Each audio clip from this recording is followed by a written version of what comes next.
I am notoriously bad. I've gotten a lot better in probably the last 5 years, but leaving cupboard doors open, you go to get a coffee cup, you're thinking about something, you're making your coffee. Our children are as well. And Pete said, is this like a family gene? Yeah. Your brother does the same thing. Your dad did the Just same leave the thing. cupboard doors It's like, open. It's a learned behavior. My. It's about accessibility. It's like you're leaving it open for the next Just person. take the doors off. Yeah. Yeah. Who needs cupboard doors? Let's bring this around to what we're here to talk about, because I think there's something to what you just said there. I think it's a learned behavior. What are we here to talk about today? Oh, yes. Our leadership You were like the segue champion. Segue king guy. there Okay. today. Welcome to the Achieve Workplace Culture podcast, where Wendy, Chris, and Eric explore the latest news stories, their work, and trends for creating and maintaining a healthy workplace culture. Welcome to episode 45 of the Achieve Workplace Culture podcast, where we work together to come up with actionable strategies and ideas to help people influence and change their workplace culture. I'm Eric Stutzman. I'm with my regular co-host today, Chris Downey and Wendy Loewen. It's great to be together again after having a couple of guests on the show. It's the three of us now. So, yeah, how's it going? We had tater tots yesterday at our lunch, and I want to ask the question: are you for them or against them? What do you think, tater tots? Oh, they're boy, making a revival, it seems. They seem to be. I'm doing well, by the way, today. I am energized today as a result of the day we spent yesterday. Not because the tater tots, but just for the listener. We did a quarterly strategic alignment as an executive team here. And while I was very tired by the end of the day, I woke up this morning energized, and even my first call of the day lit me up. So now, the question is, does it have anything to do with the tater tots? Yes, that's the question. I don't think that they changed my stand. I'm indifferent towards tater tots. I will eat them if they're in front of me, but I don't seek them out. And while those were good, I still am as indifferent as I ever was. If I never have another tater tot in my life, that's okay. You never miss it. But I would have them if they're in front of me now. Oh gosh. Well, there is a right answer to that particular There's a right- question. like the There cupboard is. doors? For my husband, he is a potato farmer. So all things potatoes, I just acquiesce. They're wonderful. I really enjoyed so the tater good. tots. Okay. That's so funny. What about you, Eric? What was your Well, thoughts? I like tater tots, but you can have too much of a good thing. Yeah. And in high school, I went to a small private high school that was always just on the edge financially. Like they struggled to make ends meet. Right. And we had somebody that procured food for the cafeteria who would occasionally find a freezer truck that had been in an accident and go and get the stuff that could no longer be sold in the store. And so one year he got this massive load of tater tots that could no longer be sold in the store. And we had tater tot casserole 3 times a week for an entire school year. Whoa. And I got a little tired of it. Yep. So I like tater tots, but like you, if I never had another tater tot, I'd be like, That'd be it's okay. okay. I had my life quotient and I'm fine now. Did you have some flashbacks yesterday? Yeah, I mean, and they were good. The sauce was nice. The ones we had in high school were typically served with like green beans and like mushroom soup poured over the whole thing or something like that. It wasn't so fabulous. No. So anyway, Okay. Here we are, back onto workplace culture. So today we want to talk about leadership development. We want to talk about leadership development and workplace culture and ask a couple of questions about workplace culture and leadership development and the intersection of those things. And so what our intent is to have that conversation, and then at the end of the show to leave our listeners and viewers with some actionable items to walk away with. We're going to conclude the show as we always do with a rant or a rave. Today, Chris is bringing a rave to us, and then we'll leave the actionable items at the end. So that's the intent of this conversation, is to work on those things together. And so we had a series of questions that I'm going to pose to us to talk about. The first one is this one: why develop leaders? Period, question mark, period, full stop. Why develop leaders? What's important about that for an organization? Go.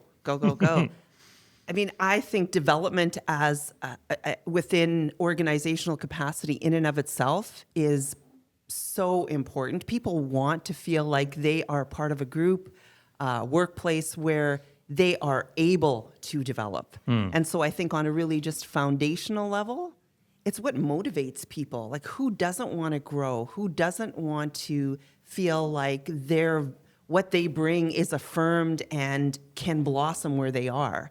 I just think it's a human desire. It motivates us when we feel like we're growing. And so if you're putting people in leadership roles, you want to develop them. You want to support them on just a very primary level, added to all the other elements that I think are really important around the impact that leaders have on workplace culture, on their teams, on meeting strategic objectives. But at a fundamental level, people just want to grow. Yeah, I agree with that. I think my answer to why develop leaders is why wouldn't you, right? And because I think it is what amazes me about whether we develop our leaders or we don't. It often comes down to, well, do we have budget for it? Is it a priority? Right. Is it anything else? I don't just step back. I think this is where you were going, Wendy, about the impact that leaders have. Leaders are responsible for other people in the organization, right? That's part of their role. So just imagine if we put teachers into schools that weren't developed. With no teacher education. Yeah. With no education. Or we put, whatever the profession is in, unprepared for that role. That wouldn't be very comforting. And I think about myself, my journey into leadership started, I wanted to move into a management role, but I was working for a manufacturing company in the engineering department. And 4 or 5 new engineers in training were starting on their co-op terms. And I said to the director, I said, hey, who's overseeing these guys? And he said, well, I guess it's you. And all of a sudden I was a supervisor. Mm-hmm. And when I think about that, it was, of all the positions I've had in my career, it was probably the one I was least prepared for. Sure. But where I was at, it was probably the highest stakes position for me at the time. And I was just sent in there with no development, not even a plan for it. Like, that's risky. These were 4 engineers in training, right? I'm not an engineer, for one, and no leadership experience or development around it, and I'm going to shape their experience. Ooh, Yeah. that's And risky. I'm curious why they would have tapped you. They must have seen something that they went, you're good at your job, or you're just a warm body, and we're going to move you into a leadership role. But what was the rationale for? Well, it was a combination of both. I think it was I was there, and it was probably an oversight that they didn't have them reporting up to somebody, just truth be told. And what I was told is you have natural leadership characteristics. And I think everybody does. But it's not about the person, it's about the practice of leadership. I think that's kind of the key. We have to put people in leadership roles based off their character, Yeah. but that's really not what it's about. It's about the things that you do, and that's a practice like anything else, like teaching, like I feel like we sometimes make the assumption that if you're good at a job, then you'll be good as a manager for people who do that job. If you speak well, you're going to be a good leader. That we look for these characteristics that people have, sometimes it's simply seniority, is amount of time and a position, and then you become a leader. We look for whatever the characteristic we're looking for, and we say, okay, they're going to be a good leader. Promotion, here you go. And I think you're making the point, Chris, that there are practices that leaders need to learn in order to actually be good at leadership. Absolutely. Right? So, okay. Is that why we do it? We Well, want to teach them practices? Well, I think What- it's like any position in and of itself. You need to learn what it's all about and how to do that. And I think to varying degrees. It's just the consequences. Let's actually take a step back now and just think about the state of the work world right now and how people are doing at work. Right? In a lot of situations, people aren't doing well. Right? They're not in psychologically safe environments. Right. Right? They often leave at the end of the day in worse shape than they were when they got there. Maybe not physically, but it certainly can be emotionally.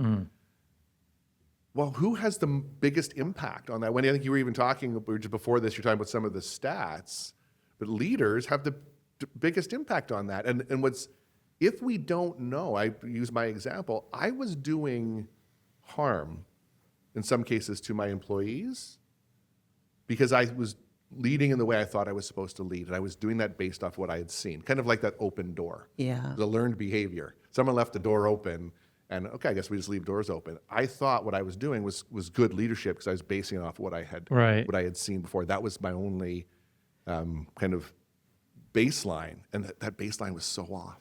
Yeah. And it wasn't even that those people were bad people. They just weren't necessarily taught either, right? So I think we have this history of leaders unintentionally creating unhealthy workplaces that doesn't have to happen. And I think it comes back down to, it's not that they're bad people, it's just their practices need some work. Yeah, and I mean, Chris, we heard this in our leadership and management certificate program that we just ran several months ago, that participants were saying, we want to develop in our leadership skills. We're so grateful for this opportunity.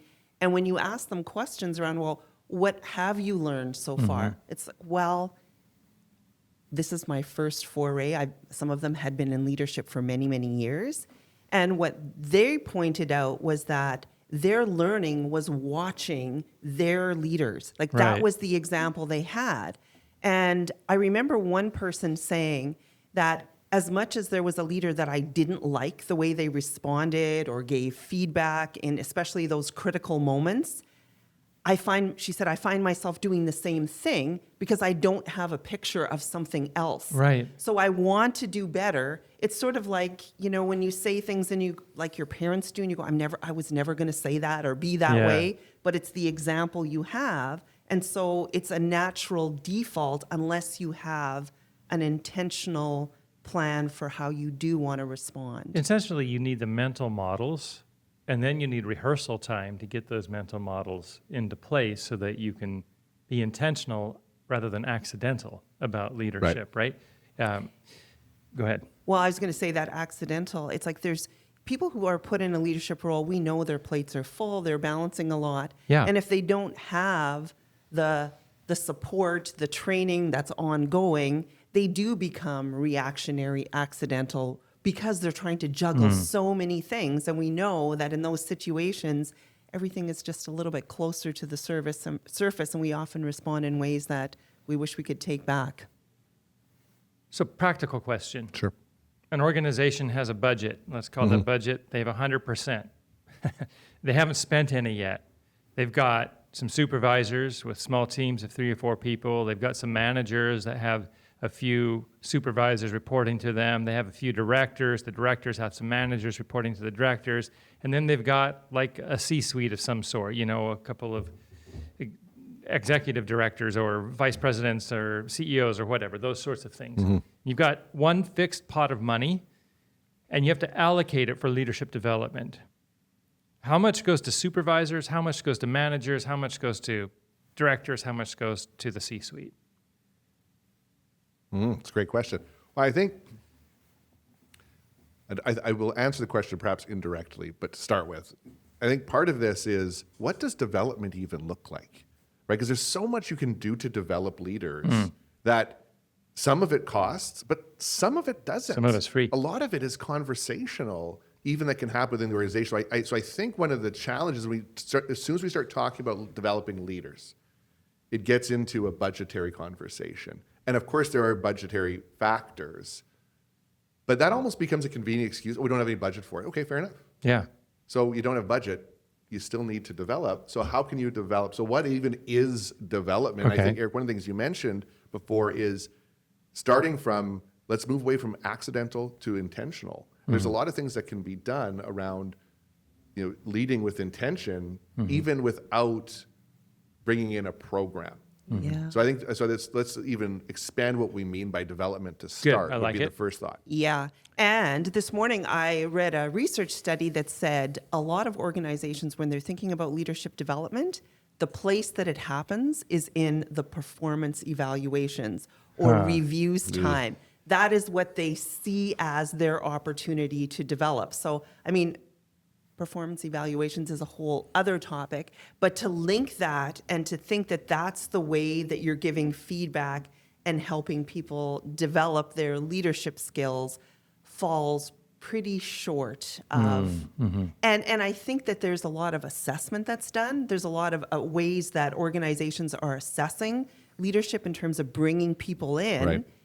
But is that really where the focus should be, as opposed to how do you develop people and think about that as an opportunity, not something that, oh, we've assessed their skills, they're not leadership material. Well, Yeah. really, how do you know that? What exactly are you assessing? And you're talking about doing like personality inventory assessments and those sorts of things? Yeah, and To- yeah. competency tests, 360 reviews, all of these things, which may have a place. I'm not saying that Yeah. they don't necessarily have a place, but to think of that as the way that you're going to develop leaders, the differentiation between assessment and development are Yeah. so radically different. Well, and you say something. This goes back to the question you asked about how should you allocate. So you do have some funds. Whether it's funds, how do you allocate the resource, the time, Resource. the You might energy? have time, time, If energy. you think about what you're saying, Wendy, when we're hiring executives in organizations, we often will hire an executive recruitment search firm, and we might actually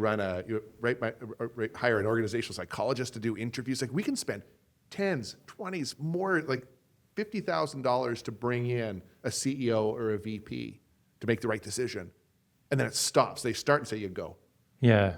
And now you're on your own. It's like, well, wait a minute. And I'm not saying don't do that, but what is the development plan? And I think more often than not, to answer your question, when we think about how does budget get allocated or those resources, a lot of it ends up going heavy on the executive side. So they only might do, say, 2 days of training, but it costs a massive amount of money. $10,000 or $20,000 or something. Right. So by the time you trickle down to that front line, the group that's really having probably maximum impact on the majority of your experience, they're usually in the hundreds of dollars of line item versus the 20s or 30s of thousands of dollars. So I think if we were to really flip the script, I think we want to be looking at how do we develop across the board. I do think we want to really focus on those frontline leaders because they're the ones that really have a big impact. But I think what we often miss is we want to be consistent in how we develop leaders, because often, the executives will go off to, some Ivy League program. Yeah. And then we will send our middle managers maybe off to something a little bit more regional, but maybe they go and take training somewhere else, maybe at a local university. And then frontline, we do a couple workshops. And everyone's speaking a different language. Yeah. So I think Yeah. consistency is really important here, right? And I think there's a way to sort of be efficient with it.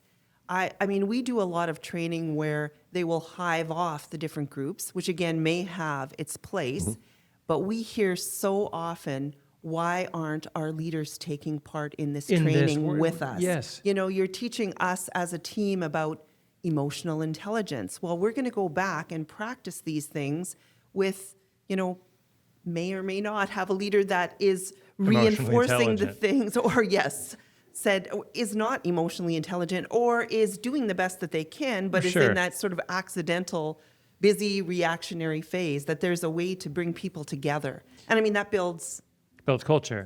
culture. So Yes. one of the things about culture is we talk about the notion of shared values, shared language, shared approaches. Culture is that stuff that we share. And if our managers and leaders are all doing different kinds of training that isn't linked, our culture is going to be fractured. And one of the things that we know is about 70% of engagement is influenced by the direct manager. Yeah. So we want people to be able to perform in their roles. We have one manager who's doing things one way, another manager who's doing things another way, and we get variation in terms of the experience of the people that are connected to that manager's team. And then we have a director who's doing things differently and influencing their managers in different ways. And then you have an executive who's doing things differently yet and influencing those directors and those managers and those supervisors in different ways. And you can see how in big corporations you start to get really different kinds of experiences for employees.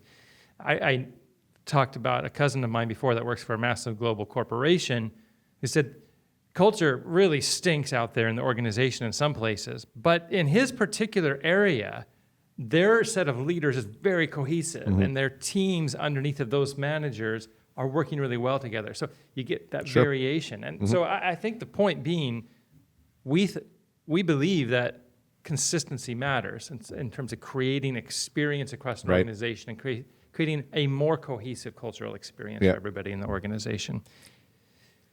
Yeah, I'm thinking about one of the things that, we have started to implement is to identify what is the training that is absolutely core to us as an organization.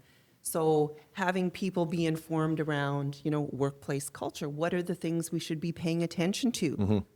How do we create a respectful workplace? That's one bucket that's really important to us in supporting our workplace culture.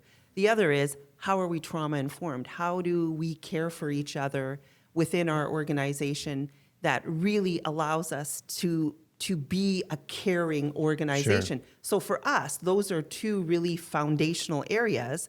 And so all new staff who come in, that's the baseline entry. Part of your onboarding is to, take the webinar, read the little books so that there's an exposure that has already happened. We've invited them in because they align with our values, and now we're building on that as they come into the organization. What you're saying something really important there around we hire them in, hopefully, because they align with our values. That's what we're striving to do. Well, this is important, and I think when we often see this, we bring someone into the organization, maybe they've got a lot of leadership experience. They've worked at X organization or Y organization. They don't know what leading in this organization looks like. Yeah. Right? So they might be they might have had a great experience. They might have been a great leader elsewhere. But this is what it looks like here. And I would just say they might have been a great leader. This is important.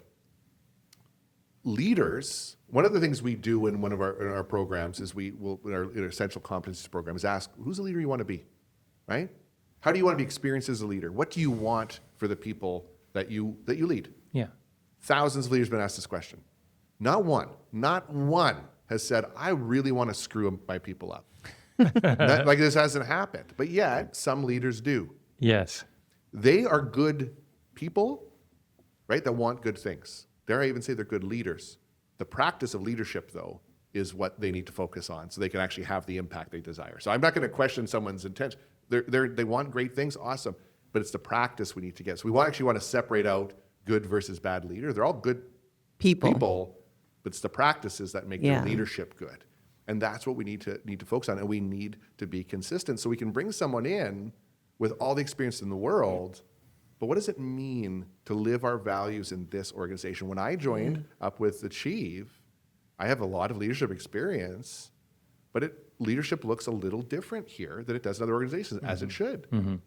And I needed to onboard to how do we engage in conflict? Because it's very different here than it was in previous organizations. Okay, so that's driven by value. So I think it's key that we don't make assumptions that everyone just knows how to do it just because they've had the experience. Let's bring people along. And the growth doesn't stop when you hire. That's when it starts. And so consistency is critical around those values, I think is really that core piece. Yep. So, what are effective ways to get leadership development going? Let's say you're in an organization that's had a very ad hoc approach.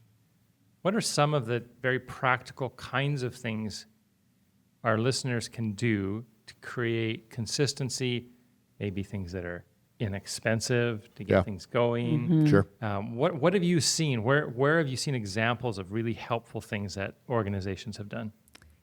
Well, I can only speak from my own experience, but I think about, Eric, the role that you played when I moved into my current role, where you invited me to come along to different meetings with clients, to sit in on training. You helped walk through some of the processes.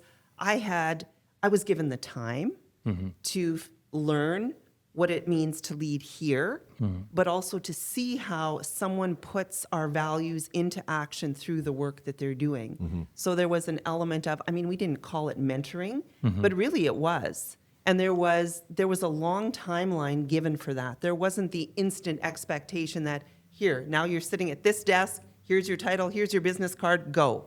It was like, oh, what are the things that I need to know in terms of the skills, like the technical capabilities, but also that values piece in terms of leading here. Right. So for me, that was very foundational.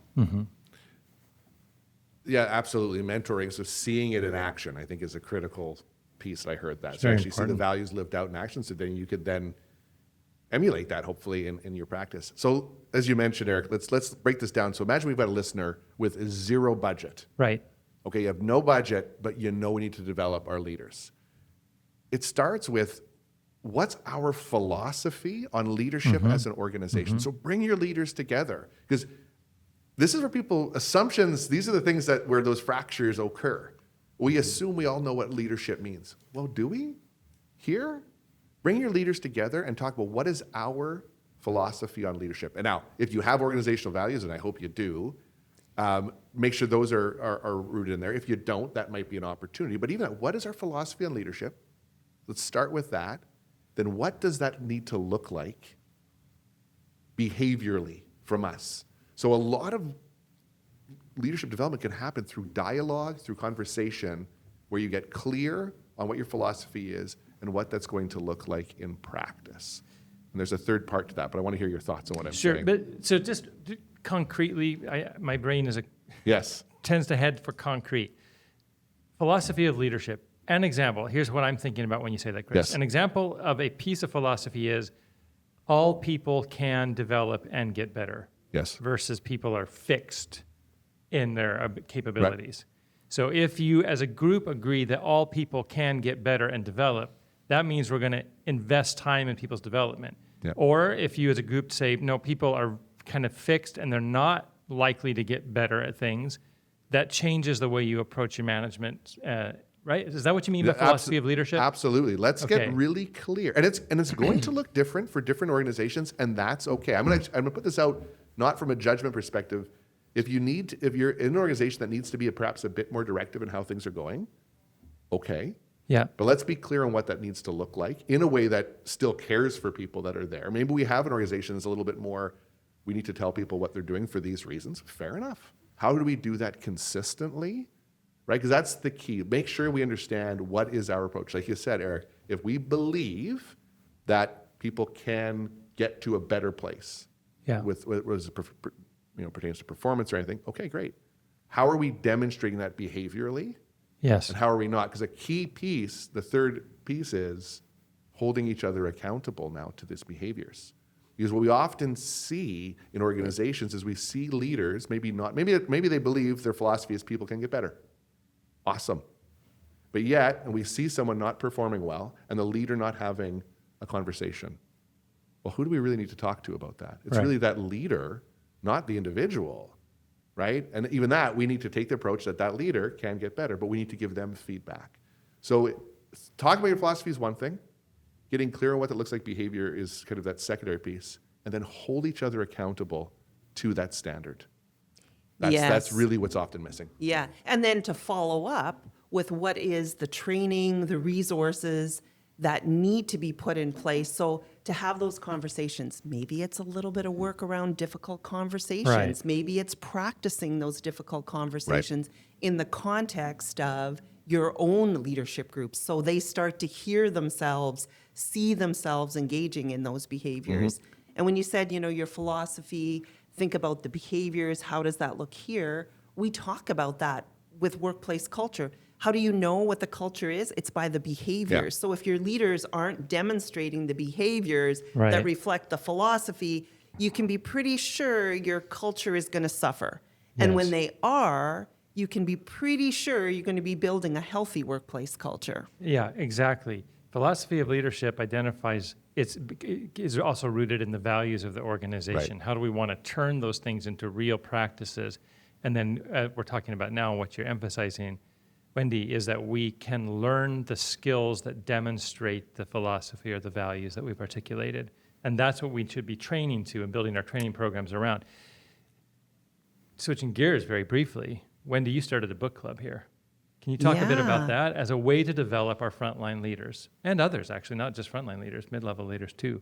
Well, we were thinking about how do we get together? How do we spend time where we can really look at the things that are happening on our teams, not just in philosophical terms, but in concrete terms. Sure. And so it began with myself picking a few articles that I thought would be relevant to the team, some of them that sparked a lot of dialogue. We didn't agree, and it was just so powerful for people to think, I don't agree with that philosophy in that article because of this.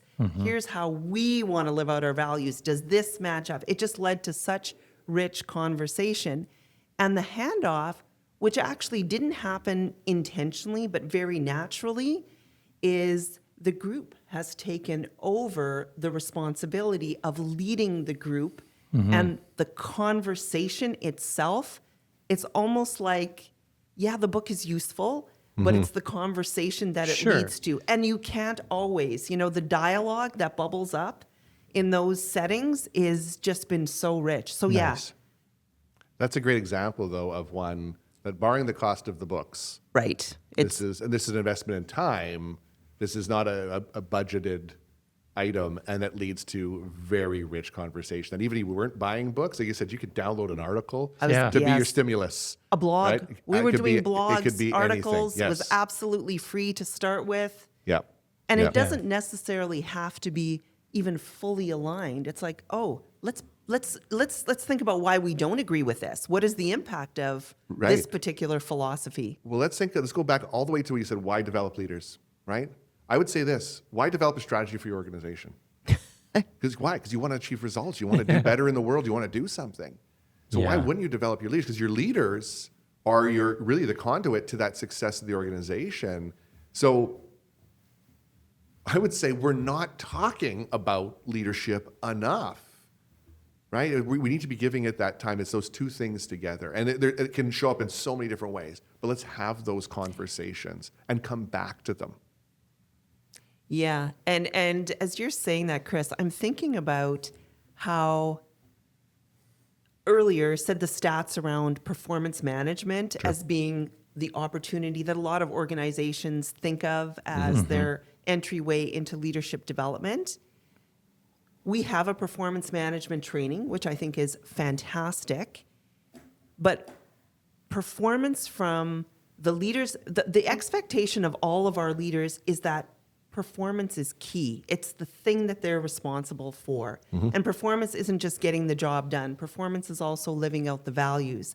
So what we do in terms of training needs to be broadened in terms of thinking about leadership development. Eric, you have a quote, I won't get this correctly, but years ago in one of the PowerPoint slides was leadership flows from the core of who you are Yes. as a person. Yes. So it's not just about time management, performance, giving good Right. reviews. There's a broader skill set that needs to be continuously developed as a leader. Yeah, there is. And we as leaders need help figuring out how to turn what we believe and value into behavior. Because sometimes I might say I really value, let's say, collaboration, but then my behavior in a meeting indicates that I just value my own opinion. And I need somebody to say to me, Right. Eric, so you've not talked about collaboration, and yet in the meeting you stated this. How do those two things match? Right. And in the next meeting, is there a way that you can, get closer to your value or our value as the organization of collaboration? There's sort of a coaching feedback loop that needs to happen within organizations, in addition to let's just get together and talk, or let's read a book and have an article, or there's more that goes into leadership development. Well, Yeah. it's a combination here. And I think one of the ways that makes sense to me to frame this up is when you talk about what flows from the core, the leader that you want to be, think about that as your vertical leadership development. And we need to consistently be developing, reflecting on who do I want to be as a leader and how do I want to show up, right? That's your vertical leadership development. And that's often missed because often when we get into developing leaders, we get into horizontal development. Think of the horizontal as the skills Yeah. you're Okay. developing, the things you need to do. But it's actually the combination of both. Who is the leader I want to be? How do I want to be experienced as a leader? Develop that vertically. And then what are the skills I need to do to bring that to life? Yes. It's Yeah. the balance of both of those things that are really warrants a good conversation. Because we could talk about, let's bring this to organization. What's our philosophy? That's our vertical. That's the vertical, yeah. Let's really talk about that because that's linked in our values as an organization. Great. And we want to come back to that. We want to consistently develop that to make sure it's aligned with what who we are as an organization. Then the question is, what are the things we need to be doing to bring that to life? And it's that vertical and horizontal, I think, is the key Yes. that we need to be looking at. So leadership development, check, yes, we should do it. We should do it because it's going to impact people's experience of the workplace, and more than that, it's going to shape the culture of the workplace and help us get the results that we're looking for, achieve our mission and our vision, Yep. and creating alignment in both vertical, how we are, or how we want to be, and in the horizontal, as you called it, Chris, in the behaviors that demonstrate or that flow from the how we want to be. All of those things are critical, and it starts with a conversation at an organization about your philosophy of leadership. Yeah. And from there, we can ask, what are the behaviors, what skills do we need to train to, and what's the feedback loop that's going to help us continue to develop as leaders. We're to that point of the show where it's time for our rave. Hold on. One thing I want to highlight. You beautifully summarized, Eric, but there's one thing I'm going to add. It's not a should, it's a must. It's a must. Like, really, if we aren't developing our leadership capacity within our organizations, like you said, our ability to achieve our results are compromised, our ability, we are not going to be successful in a sustainable way if we don't do this. It is just a matter of time if we don't put emphasis on this before things start to... They go off the rails. Yeah. So that's great summary, but You had it's one more thing to say, it's a Chris. must, not Yeah, a should. Well, and also you look at just one more thought. Yeah, go ahead. 8 out of 10 organizations will say that leadership development is foundational to them being successful. But there's a mismatch between the talk and the walk, and we need to bring that together. For sure. And I think, just going back to everything we're talking about here, that we have some listeners that I know are like firmly planted in the middle of large organizations that have no budget. We've got listeners that are working for the government that are at difficult times right now. Even that doesn't mean your development has to stop. No. You can have these conversations at a team level, at a divisional level, whatever the case might be. Let's not use the lack of budget as our excuse not to have the conversations we're talking about. And you can even develop skills internally without a facilitator. You can say, we want to practice curiosity here. Okay, great. What does that look like? Let's sit down and let's figure out what that means. Yes. So how are we going to do that? Let's all practice together. That might feel weird, but I think it would be fantastic. In fact, when I've been a part of work groups that have done that, it has been fantastic. That's how I've grown often, is those sort of ad hoc, without a facilitator, let's practice this conversation. You try it, I'm going to try it, you try it. We're all going to try to give feedback, or we're all going to try to do this thing, and let's practice it in feedback. And it's a great way to develop. And then the important part is, what are we learning in this? What did we learn? What can we learn and take forward with us? Yeah. That's development. You don't get good at anything without practice. No. Musicians, athletes, lawyers, practice. Here's the thing. We train to operate heavy machinery. Yes. We train to do processes, whether it's using a particular piece of software. We train to do that. Shouldn't we also train for leadership? Shouldn't we also train to learn how to operate, using air quotes for those who aren't watching this visually, operate a team or operate people? Yeah. Well, why aren't we training for that too? Yeah. Yeah. Yes. Chris, you've got a rave for us. I do. I absolutely have a rave.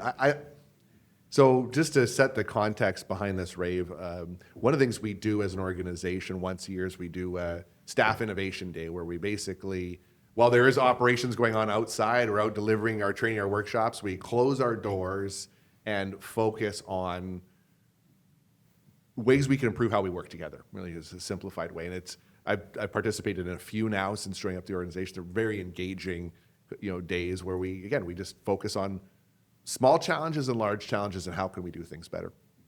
Naturally, we bring lunch in for everyone. And we did this just a couple of weeks ago. And I got caught up in conversation as lunchtime started. So I was kind of last to come into the boardroom where we had the pizza all put out. So we had pizza for lunch, which is a very common thing a lot of organizations will have for lunch when you're bringing staff together. I see it all the time when I'm out working with organizations. But what really stood out for me, honestly, at first it was a bit odd. But then it became to me a real beautiful thing. Was I came in, I've never seen a more diverse spread of pizza in my life.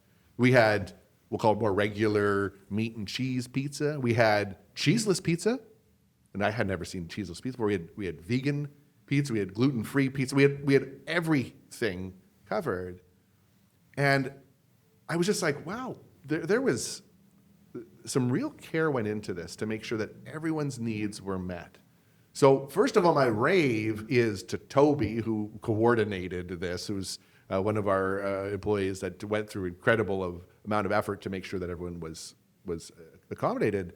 But what was really interesting is I shared one of the sessions we got into after lunch was we were just talking about kind of our value proposition as an organization. And I was sharing that story with the group, and one of our directors, Mel, said, well, isn't that kind of us as an organization? Like everyone has a voice around the fire. And that pizza spread was an example of that. So I think it is, my rave is about the effort that Toby put in, but it's really about the health of the culture that we exist. I think, Eric, I shared that with you, and I think you said something that was really deep. You said, well, everyone deserves to eat.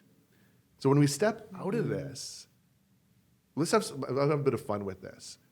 I go with a lot of organizations. I'm telling you full well that if we went to organizations and someone said, well, where's the cheese-free pizza? Oh, cheese-free, now we have to accommodate cheese. Oh, we have to accommodate this. That reflects the organization and what they really value. So as well, I'm just talking about pizza here. There's so much more to it than that. And I really think that in that moment, that was a living example of our culture in play, from the efforts that Toby put in to the obvious nature of it, because to you it was a no-brainer. Of course we would accommodate everyone's dietary needs.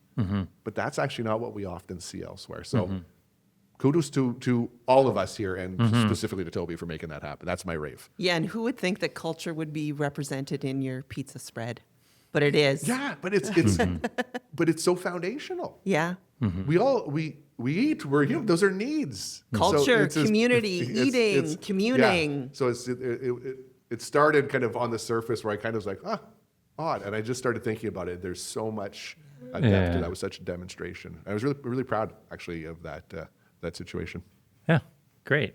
It's a lovely thing that teaches us about how the material things in our workspaces are a reflection of what our true values are as an organization. And if there's a lot of eye rolling about accommodating people, that might be an indication that we don't value all people equally. Yeah. Or something Even though our else. values might say it. Yes. Yes. Right? Yeah. So that's an interesting one. Thank you Yeah. for that, Chris. Yeah. Great. So we're about to wrap up. Chris is going to take us away with some actionable insights or ideas that our listeners can take away and implement right after the show. All right. Well, excellent. Thank you, Wendy and Eric. That was a great conversation, as always. And this is a subject that I think we can go on for hours on around, should you develop leaders? And I think a real takeaway for me was, folks, this isn't really an option. It's actually a necessity that we do. Now, that can look different depending on your organization, but, choosing not to develop leaders really says a lot about the organization, what's really important to the organization. So if you choose to do what we're suggesting here, it starts first with getting clear on what your philosophy on leadership is for your organization or for your team. And then not just get clear on the philosophy, but also what are the behaviors that demonstrate that put that philosophy into practice. Now, for you as individual leaders, you also want to make sure you're clear on what we refer to as your vertical leadership development. Who's the leader that you want to be, right? So you might be working for an organization or even in a team that hasn't had that conversation around leadership philosophy, but you can do that for yourself, getting clear on the leader that you want to be. And then what are the skills that we need to practice or learn in order to bring that philosophy for that leader that I want to be to life? So it's not an option. Get clear on your philosophy, and then what are those skills that will bring that to life? That is really the crux of it. And again, there's lots of programs out there that can help you with this, but you don't necessarily need a program. You can start internally. And if you have no budget, start with a book club. Start with listening to a podcast like this one and then having conversation with your team. Great leadership development starts with being clear on who we want to be as individuals and as leadership teams, and then working on developing those skills. So folks, thank you so much for listening here. I have to tell you, it's been a couple of months since I've been on the podcast. And in that time, I've heard back from so many listeners through LinkedIn and otherwise. So thank you for those that have reached out. And I encourage for those of you that are listening, follow Wendy, Eric, or myself, or all of us on LinkedIn. Let's keep some conversations going. Really enjoying that. Also, follow the podcast as well, whether you wherever you're streaming this from or listening to this from. Make sure to follow us on the podcast. But most importantly, let's stay connected so we know that what we're talking about month to month is most relevant to you. So let's keep those conversations going. Thanks for taking time to be here with us. Have a great month, and we'll talk to you next month. Looking for free resources, training, and consulting in the areas of leadership and workplace culture? Be sure to check out achievecenter.com. That's achieve, CENTRE.com.